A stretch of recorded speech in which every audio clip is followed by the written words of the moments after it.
Loh, saya sudah menyuarakan saja terus digebukin gitu kok. Ya kan? Nah,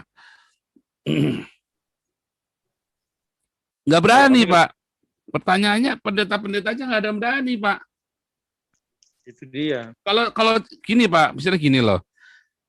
Memang akar rumput sekarang kita semua sudah tahu lah, akar rumput sudah banyak yang berani. Nah, yang lucu kan para pemimpin ini nggak ada yang berani. Sedih aja sih Pak Paul.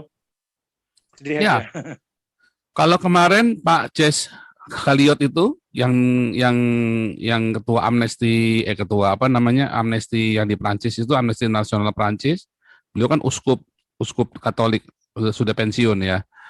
Nah, beliau aja bilang kalau kalian sendiri yang lagi dianiaya nggak berani teriak, bagaimana kita mau tolong kalian? Lawang kalian yang dianiaya aja nggak teriak kok.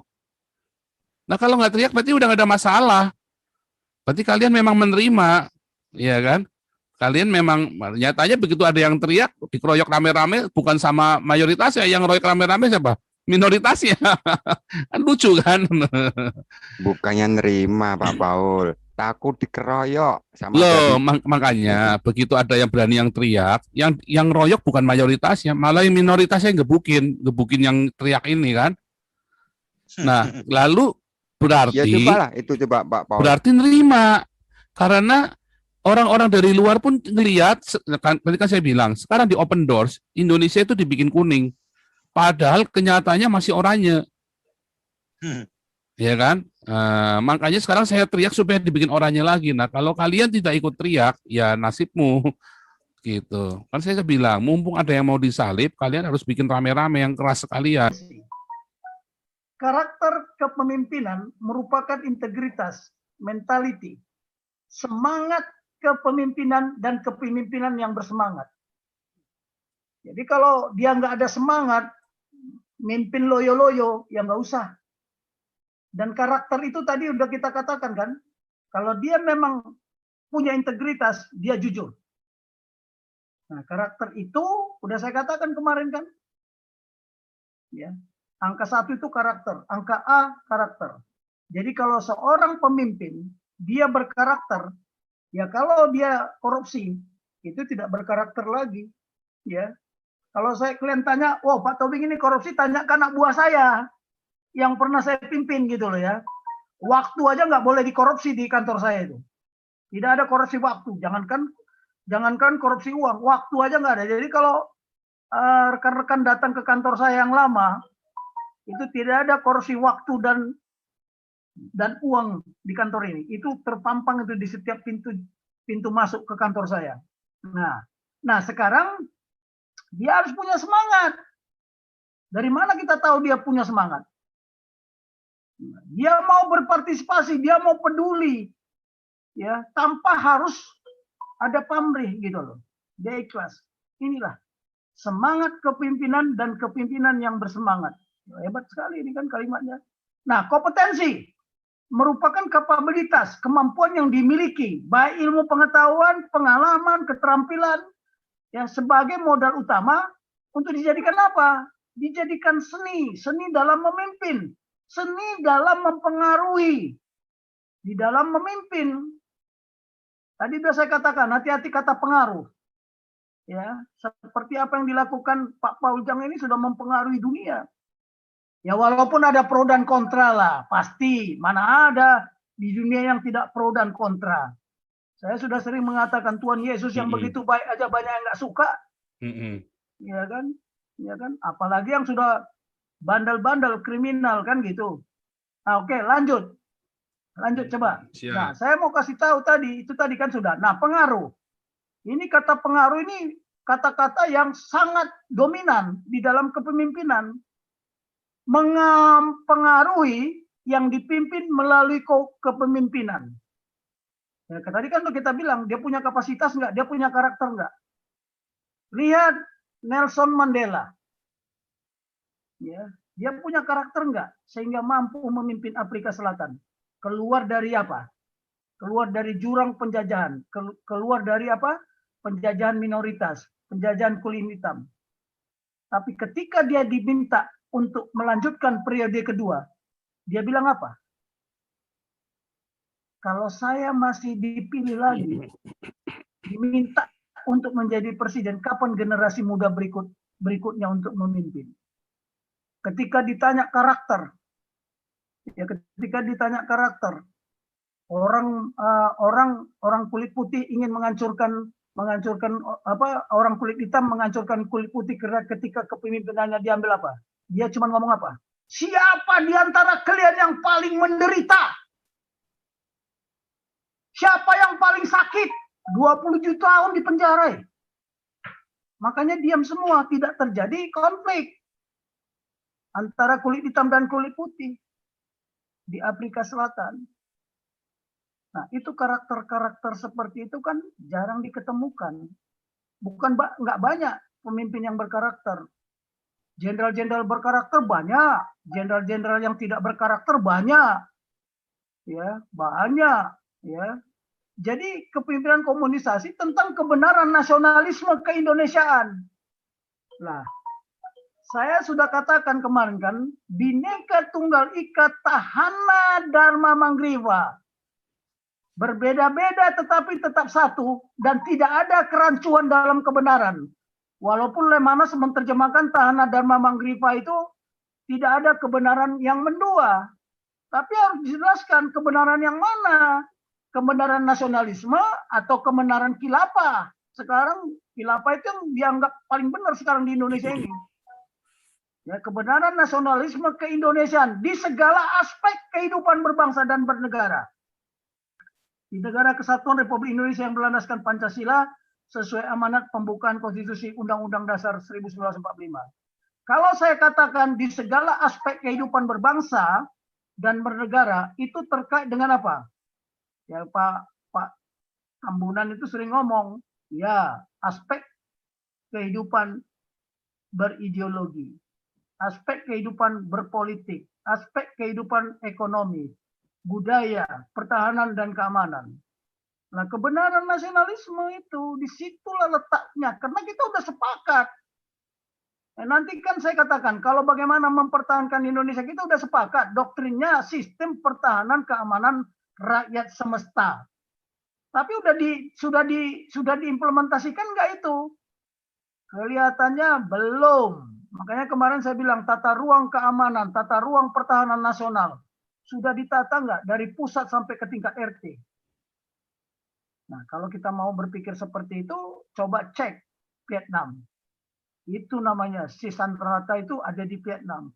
Kamrata itu ada di Vietnam. Ketahanan nasional yang merata juga ada di Vietnam. Kenapa di sana semua patuh-patuh rakyatnya?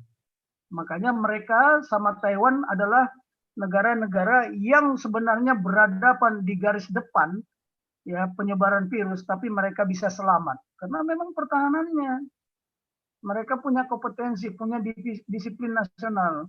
Nah itulah, kalau saya bilang segala aspek kehidupan berbangsa dan bernegara, itu berarti di segala aspek kehidupan yang disebut Pancagatra.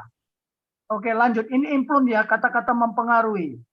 Jadi bagaimana seorang Daud bisa mempengaruhi Raja Saul dan seluruh bangsa Israel. Cobalah, kalau dibilang Saul beribu-ribu, tapi Daud berlaksa-laksa. Kenapa? Pengaruh.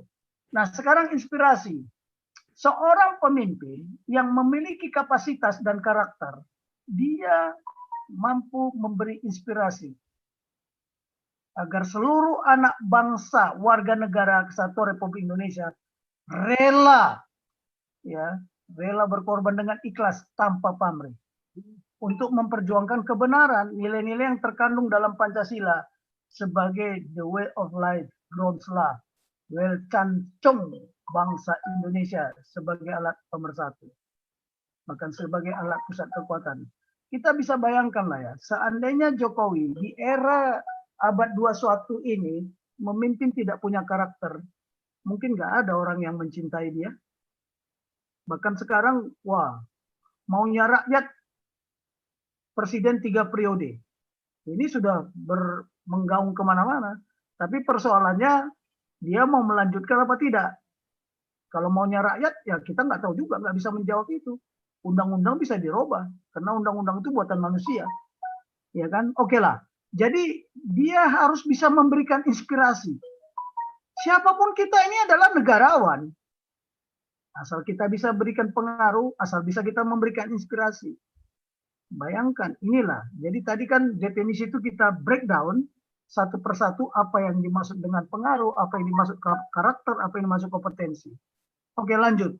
Lanjut, Pak Paul. Sudah 888, baru saya ganti. Hah? Tadi kan Ini kan 87. inspirasi.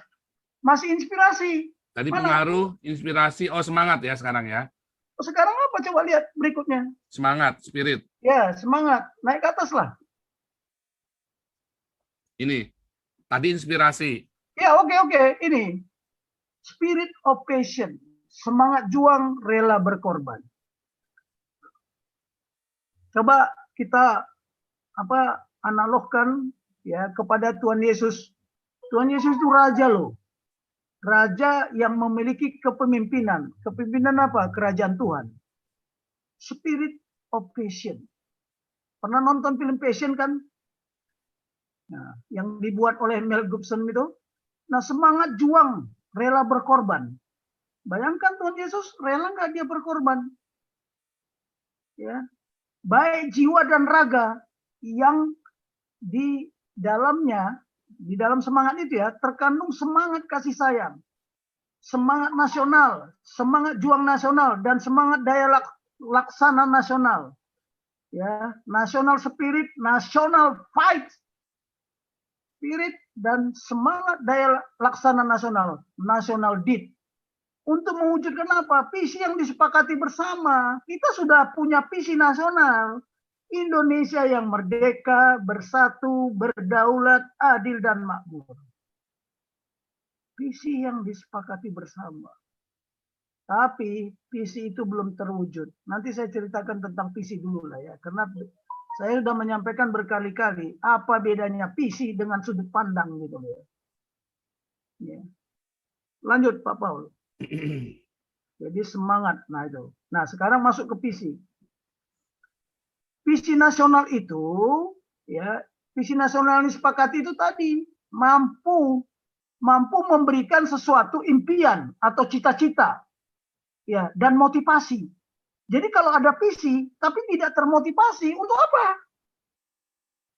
Ya, untuk apa?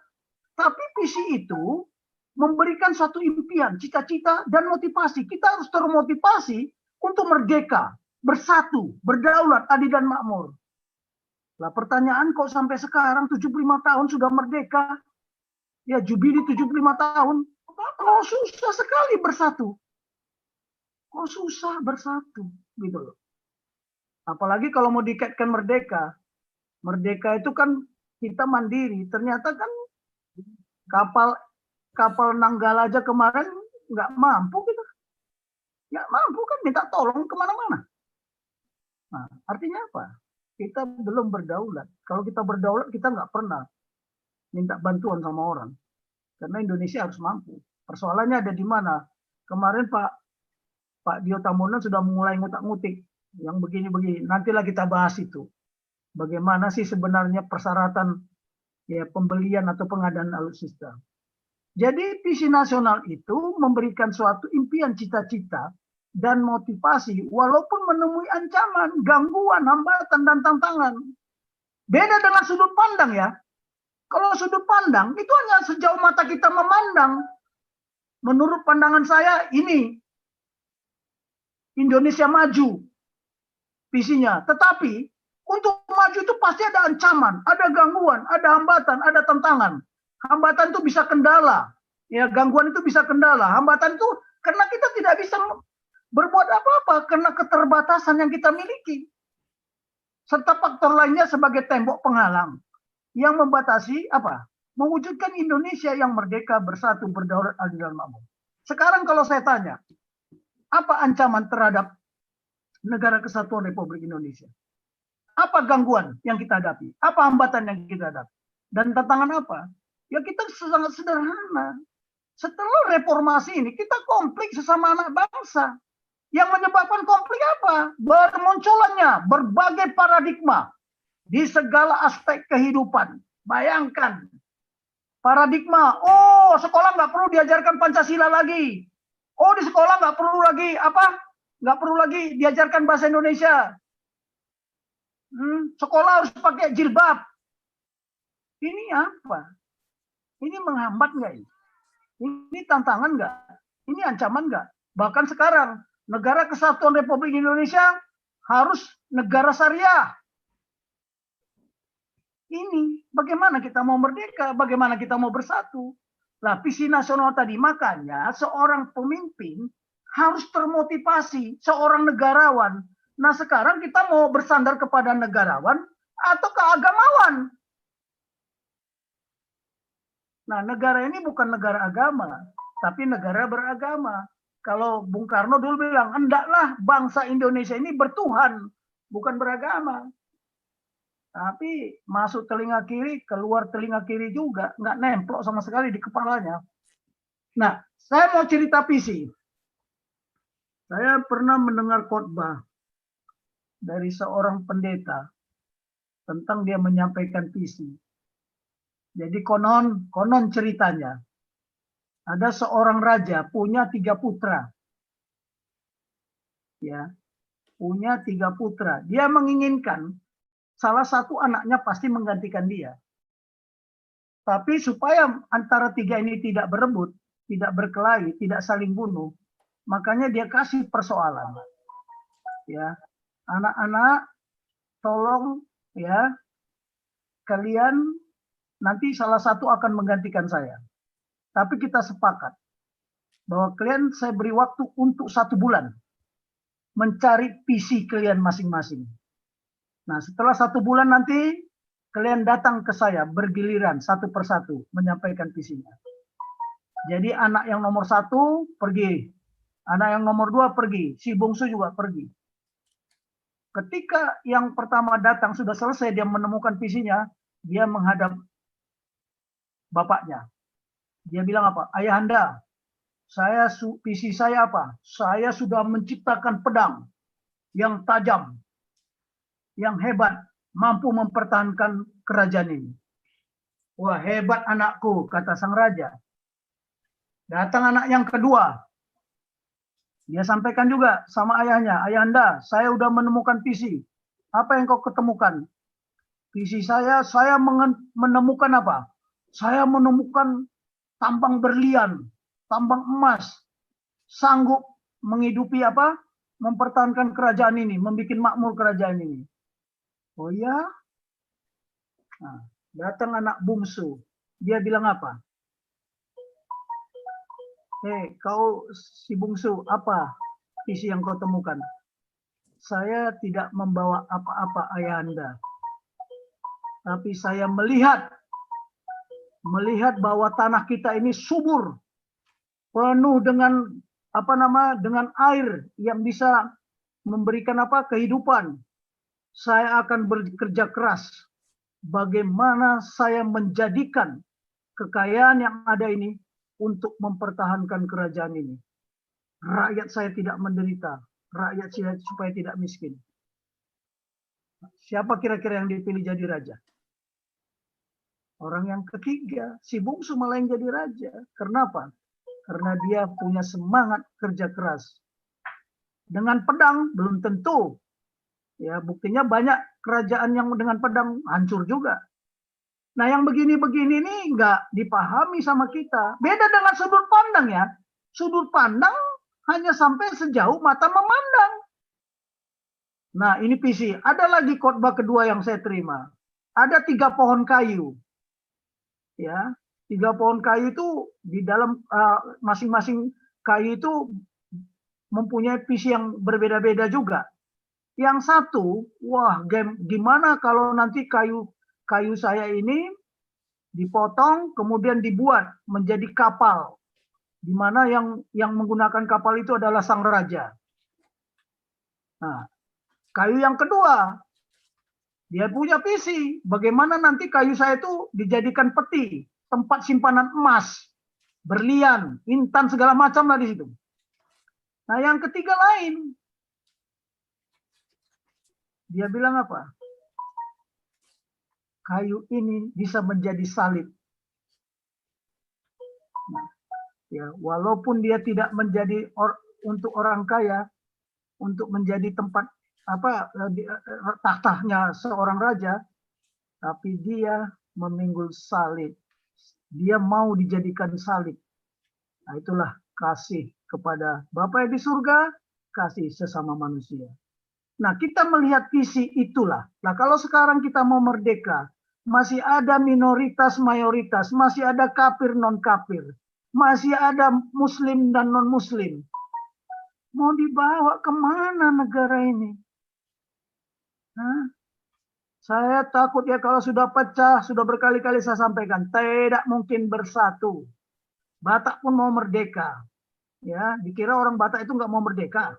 Ya, tapi ingat, satu-satunya ya provinsi waktu itu yang tidak mau mewujudkan rencana daripada Federasi Republik Indonesia Serikat dari mana? Coba tanya.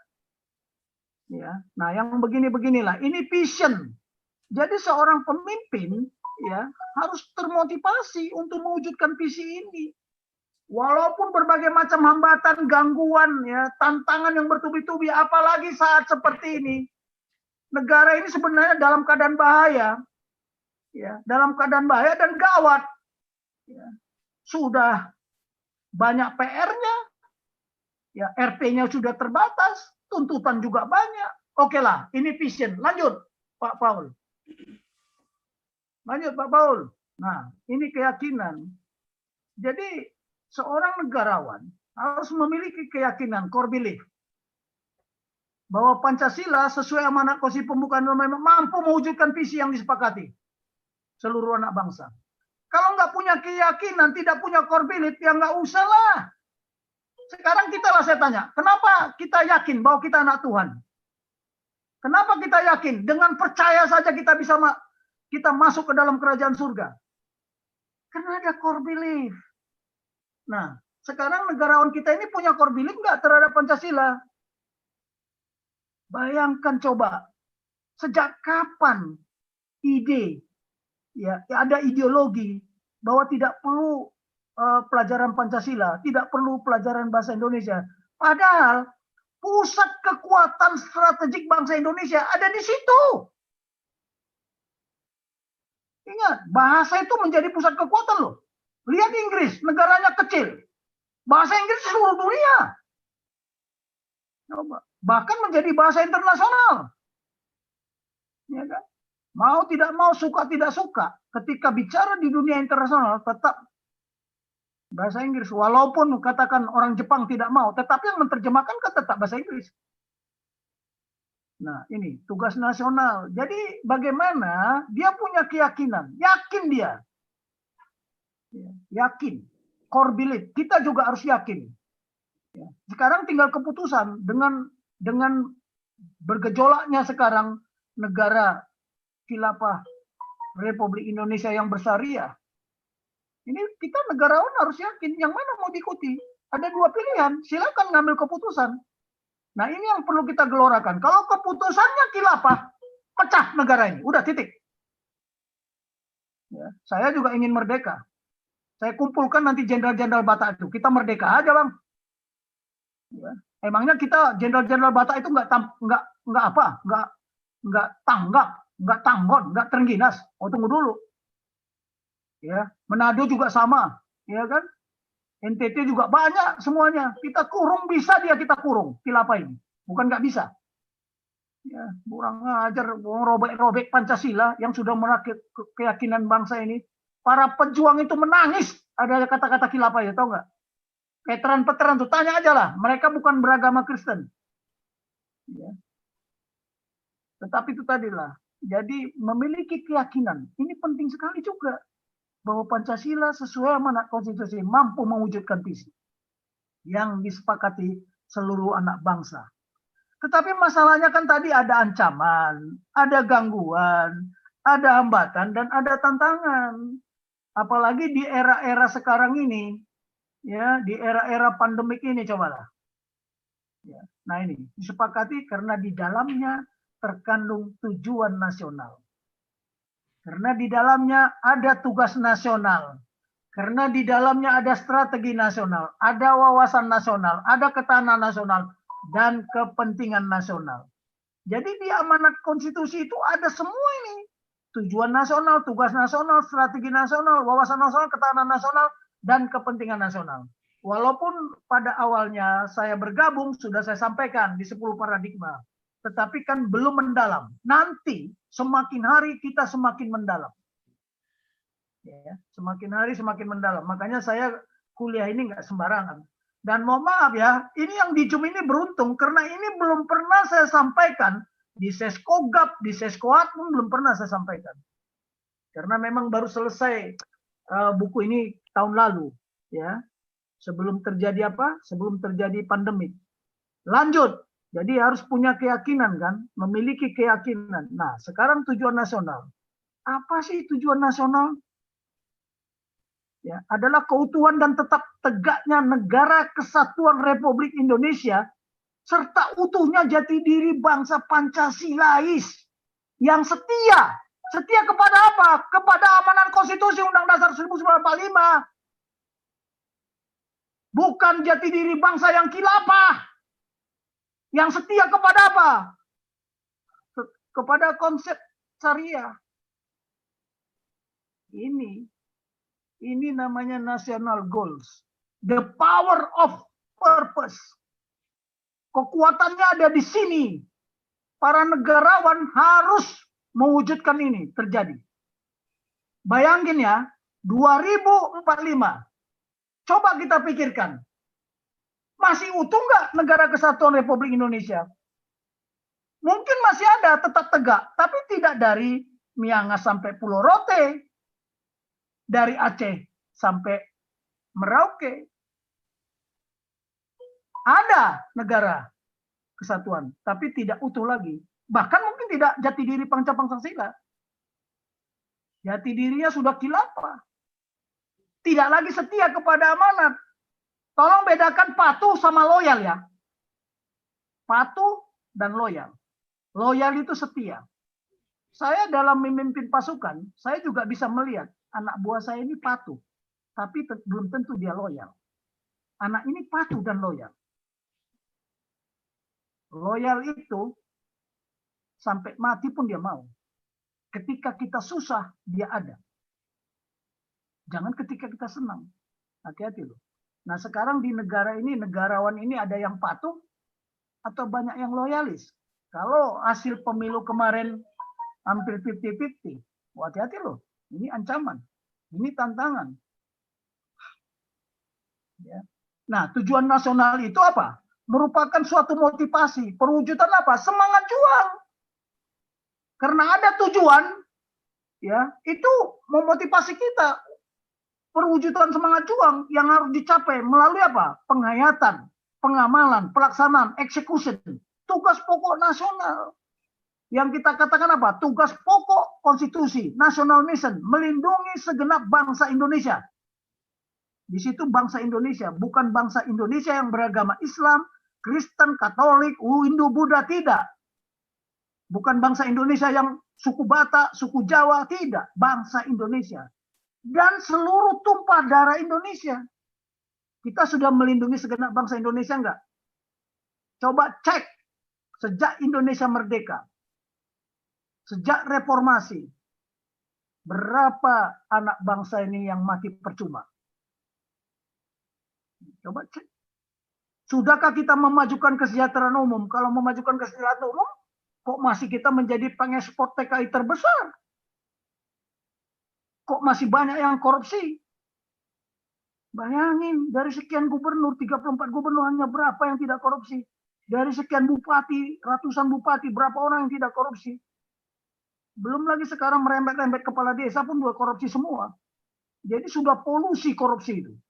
Bukan hanya polusi udara. Polusi.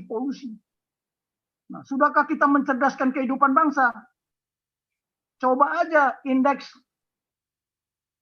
intelektual kita. Ranking berapa? Coba cek, masih ada anak-anak kita yang apa itu namanya, staging atau apa, lupa saya namanya itu. Stunting ya. Coba, sudahkah kita melampaui yang nama-nama anak-anak kecil kita melewati batas stunting. Kadang-kadang para pemimpin juga nggak ngerti kalau kita ngomong stunting itu apa. Ya, sudahkah kita ikut serta dalam perdamaian dan ketertiban dunia? Katanya kita non-blok, ya, tapi ternyata kita membela juga ada negara yang sebenarnya tidak perlu dibela. Saya kalau komentar ini nanti kayaknya membongkar rahasia negara, saya nggak enak juga, ya kan? Tapi itulah tujuan nasional kita, keutuhan dan tetap tegaknya. Ya. Tujuan itu harus bisa dicapai, mutlak harus dicapai dengan keyakinan tadi. Ya. Oke, lanjut Pak Paul. Ini berempet nih semuanya. Nanti silakan ditanya. Lanjut. Nah, tadi saya katakan tugas nasional merupakan tugas yang utama yang secara khusus ya, diamanatkan oleh Konstitusi Undang-Undang Dasar 45. Yaitu pertama, tugas pertama apa? Melindungi segenap bangsa Indonesia, melindungi seluruh tumpah darah, memajukan kesejahteraan umum, mencerdaskan kehidupan bangsa. Ikut sertanya bangsa Indonesia melaksanakan ketertiban dunia yang berdasarkan kemerdekaan, perdamaian abadi, dan keadilan sosial. Tugas pokok ini masih harus dijabarkan dan diimplementasikan melalui analisa tugas untuk menemukan berbagai macam tugas-tugas, artinya task. Ini saya kasih tahu contoh ya. Contoh. Melindungi segenap bangsa Indonesia. Ya, dari apa? Dari ancaman ideologi lain terhadap ideologi Pancasila. Melindungi segenap bangsa Indonesia dari ancaman serangan penyakit. Apakah itu disebabkan virus, apakah itu disebabkan kanker, apakah disebabkan oleh macam-macam penyakit generatif. Nah, terus kalau ancaman dari virus, serangan wabah penyakit, itu tugas siapa nanti? Menjadi tugas-tugas siapa? Siapa leading sektornya? Siapa supporting sektornya? Nah, tugas melindungi seluruh tumpah darah Indonesia. Kalau namanya melindungi seluruh tumpah darah Indonesia, makanya sini ada tugas-tugas yang terkandung. Apa? Bela negara. Siapa yang melaksanakan bela negara? Bela negara di bidang apa? Ada di ideologi, ada di politik, ada di ekonomi, ada di budaya. Jangan dikira kekuatan sosial budaya itu tidak lebih hebat dari kekuatan sistem senjata utama. Nah, siapa yang bertugas? Setelah kita ketemukan tugas-tugas, makanya ada Menteri Pertahanan, ada Menteri Menko Info. Kalau Menteri Pertahanan adalah tugas yang paling utama melindungi seluruh tumpah darah Indonesia, dia leading sektornya. Ya, kemudian supporting sektornya siapa? Apakah Menteri Menko Info? Tidak. Bagian dari melaksanakan tugas itu. Menteri Kehutanan tidak. Menteri lain-lainnya tidak. Menteri Pertanian, Menteri Perdagangan. Coba logistik pertempuran. Kita udah siap nggak menyiapkan logistik pertempuran? Nanti masalah Laut Cina Selatan ya, hari Kamis kan yang diminta Pak Paul, nanti kita bongkar semua. Saya sudah menyampaikan konsep itu dalam bentuk buku. Tapi nggak tahu peduli apa tidak. Tapi saya lihat langkah-langkah sudah diambil sesuai dengan saran masukan saya. Nah, tugas memajukan kesejahteraan umum. Nah, kalau sekarang begini ya, nilai kesejahteraan yang paling tinggi adalah apa? Rasa aman. Bukan dia kaya tapi tidak aman. Ya. Kemudian kalau dia minoritas tapi tidak aman, gimana mau sejahtera? Mencerdaskan kehidupan bangsa. Coba tingkat intelektual kita, tingkat kecerdasan kita, coba dicek. Buka internet nanti. Sampai di mana rankingnya? Pendidikan yang terbaik, dulu itu kalau tidak salah, negara yang terbaik pendidikannya adalah Finlandia. Kemudian beberapa belakangan yang disalib oleh Korea. Sekarang tanya kepada mereka, bagaimana mereka mencerdaskan kehidupan bangsa. Ya kan? Tugas ikut sertanya bangsa Indonesia. Saya tidak sombong ya, kalau saya katakan sombong, terbentuknya Peacekeeping Center Indonesia yang di Sentul itu karya inisiatornya adalah saya. Nanti saya buktikan. Kenapa? Karena rebutan antara 3 institusi. Menlu merasa dia yang punya. Ya, Menhan merasa dia yang punya, Panglima TNI merasa yang punya. Sehingga kita ketinggalan dari Malaysia yang ada di Port Dickson-nya sana. Dia sudah berdiri berapa tahun baru kita menyusul. Saya bilang sama Panglima, kita malu ini Pak. Masa kita negara besar, Peacekeeping Center-nya nggak punya. Tapi kita yang berbuat, kerbau punya susu, sapi yang punya nama. Siapa yang dapat penghargaan? Retno. Apa yang dia kerjakan tentang peacekeeping ini? Nggak ada. Ya. Malah orang Departemen Luar Negeri itu nggak pernah mau ikut Lemhanas. Saya beritahu aja, karena dia merasa ujung tombak di negara ini. Menot semuanya. Ya. Nah, tugas pokok nasional tadi itu harus dijabarkan. Itu dia, bagaimana kita menjabarkan? Kita menganalisa apa ancaman, apa tantangan, apa gangguan, apa hambatan. Bagaimana melindungi seluruh tumpah darah Indonesia? Kalau hanya semangat saja, alutsistanya sudah tua-tua. Cobalah, sudah tua-tua. Dan pemilihan alutsista juga banyak yang dikorupsi kan? Makanya si Koni kemarin itu kawan saya itu. Kalau panggil saya pasti panggil Pak Guru. Tanya aja telepon dia. Ya. Nah, yang begini-beginilah kita ini masih enggak punya konteks, punya karakter enggak. Saya yakin ya, kalau memang karakter kita masih begini, kita tidak sadar bahwa kita itu jadi pembunuh. Ya, makanya di awal ceramah kepemimpinan ini apa? Ya, pembunuh yang paling kejam adalah kepemimpinan yang mampu membunuh jutaan anak buahnya, jutaan rakyatnya. Kenapa? Kepemimpinannya bukan kepemimpinan negarawan, kepemimpinan manipulasi.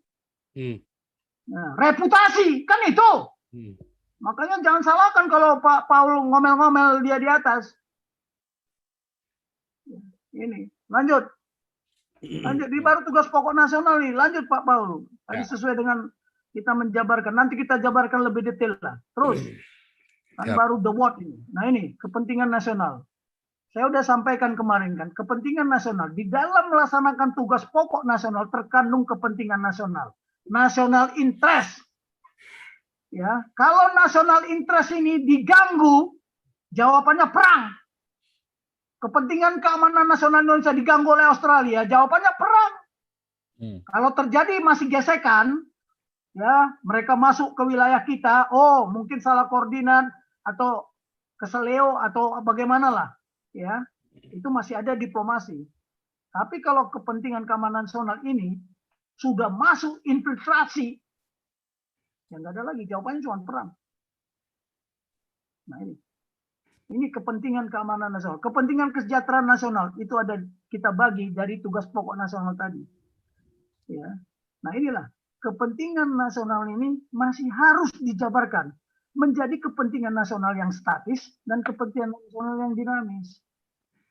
Apa itu? Coba kita buka. Hati-hati loh. Bukan kepentingan partai, bukan kepentingan kelompok, bukan kepentingan khilafah.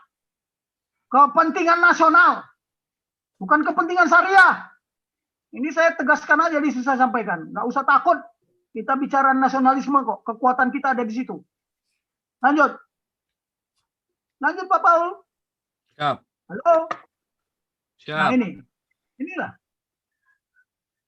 Coba bagaimana kita menganalisa tugas tadi, tugas pokok tadi.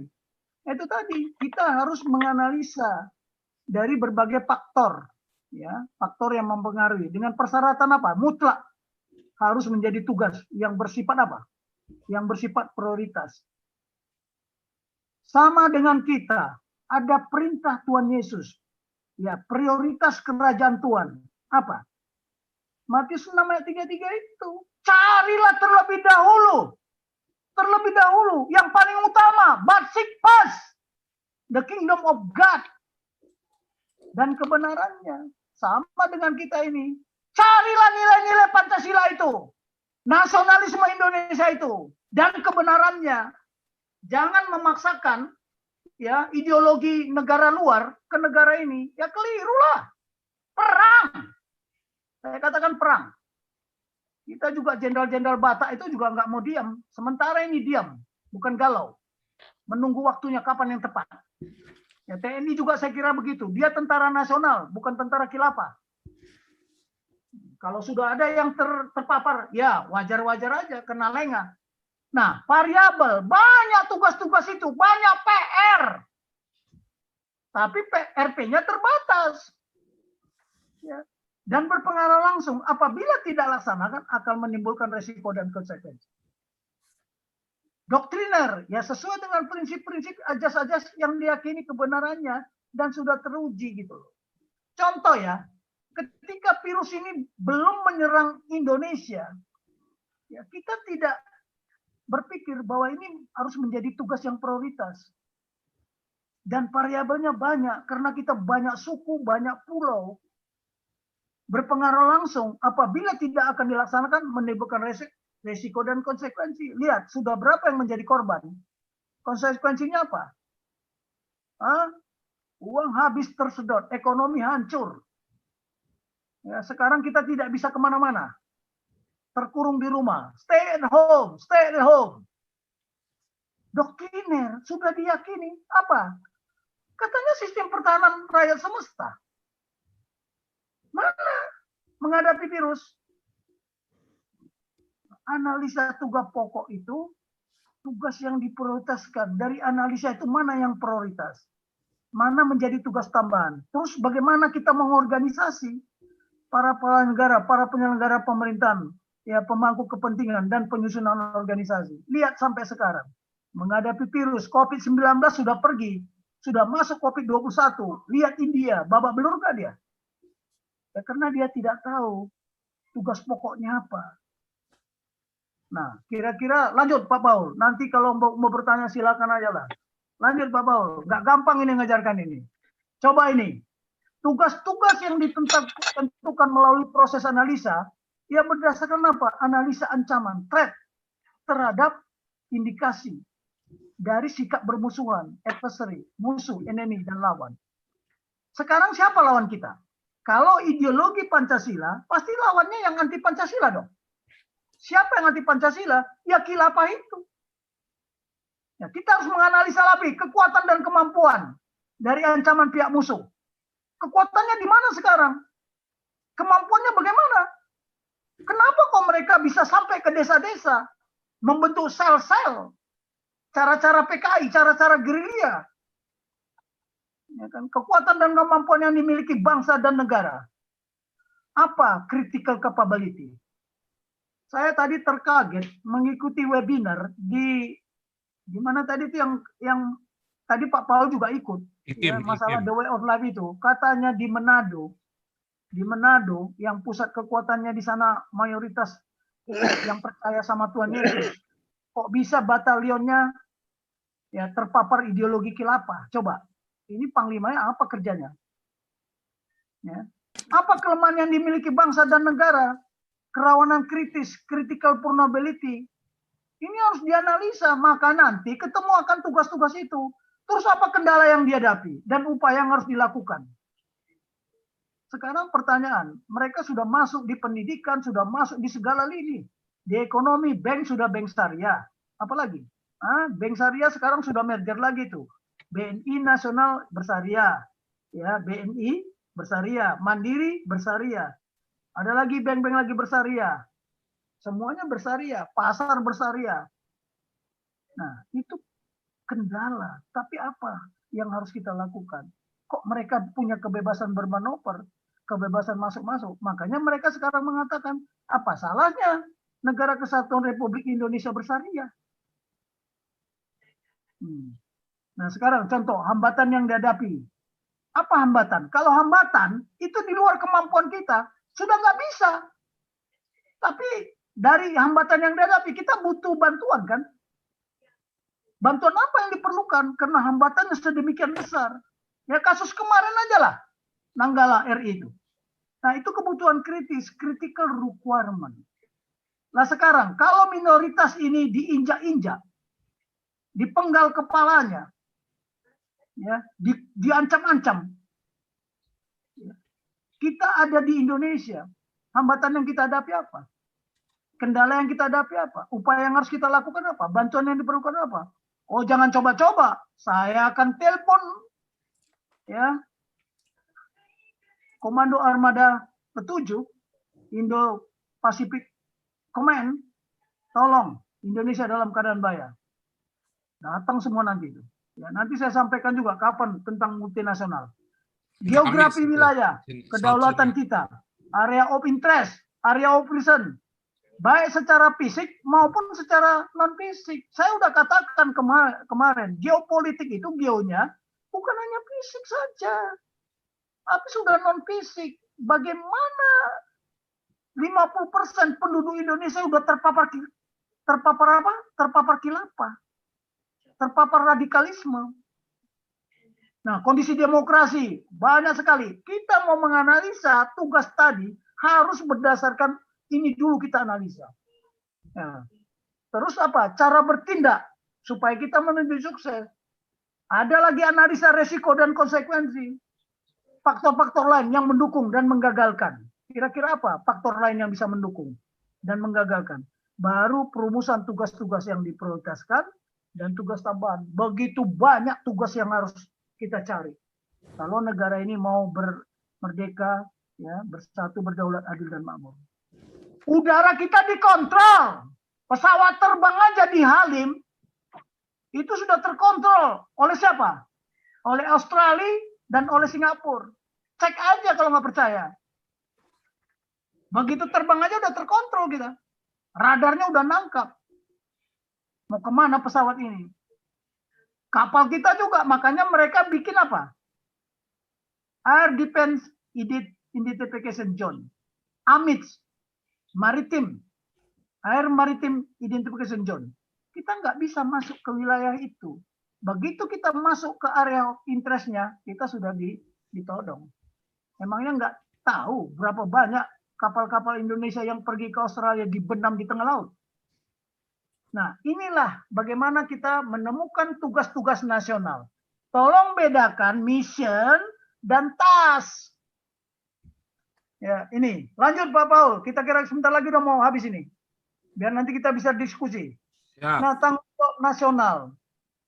Keberhasilan kesuksesan pelaksanaan tugas pokok dan tugas-tugas nasional merupakan tanggung jawab siapa? Ini jawabnya Pak Nugroho. Kita juga bertanggung jawab di sini. Cukup dengan teriak. Ada yang teriak enggak ini? Papua teriak, NTT teriak, Sulawesi Utara teriak, Dayak teriak, Batak teriak. Ya. Kami tidak setuju dengan khilafah. Ada enggak? Nah, tadi Pak Paul bilang takut semuanya. Tapi nanti kalau sudah babak belur baru menangis-nangis. Warga negara kesatuan Republik Indonesia mengaku kepentingan siapa? Kita punya kepentingan sebagai warga negara. Ya. Nah, makanya teriakan ini, seminarkan terus. Saya diminta di sana sini, ini udah 4 yang saya harus layani Pak Paul. Ya, pingsan saya lama-lama ini. Dari pagi tadi menyiapkan konsep untuk siapa Jenderal Ikim itu ya. Bayangkan jam 4 kurang 5 menit tadi baru selesai. Dari pagi, dari malam saya merenung untuk apa yang saya sampaikan tentang kewarasan. Ya, the way of life, ideologi Pancasila versus kewarasan, the way of life, ideologi khilafah. Waras mereka. Saya buka definisi waras. Waras itu jasmani rohaninya sehat. Tapi mereka itu sehat nggak? Yang nggak waras itu udah gila. Kan kalau lawan waras kan gila.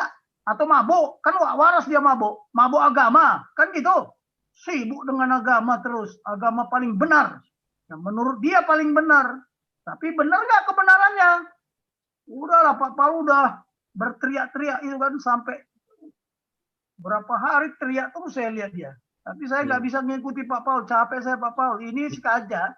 Saya kalau 1 hari begini, recovery-nya 3 hari. Karena umur saya sudah 67. Kalau Pak Paul hari ini dia apa? Orang umurnya 40. Masih segar-segarnya. Kalau 40 saya masih lari dulu 12 km. Ya. Oke, lanjut. Habis.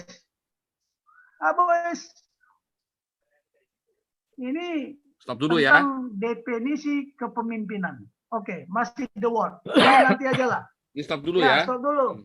Sampai sini Kapan? dulu aja ya. Silakan tanya. Ya. Sebentar. Saya sudah naik pangkat ini. Naik pangkat saya, Pak Paul. Naik Iya. pangkat atau turun pangkat? Masa saya dibilang jadi ajudannya Anda? Ajudannya Pak Paul. Siapa yang saya bilang kurang ajar? Wah, itu Ajudannya Di YouTube-nya. Tuhan Yesus. Pokoknya kurang ajar, minta digantung itu yang ngomong itu. ya udah nggak apa-apa lah. Itu Pak Zulkarnain itu kasihan kita karena dia menghujat Roh Kudus kan. Ya, ya. Makanya hati-hati menghujat Roh Kudus, nggak ada ampunnya itu. Mm-mm.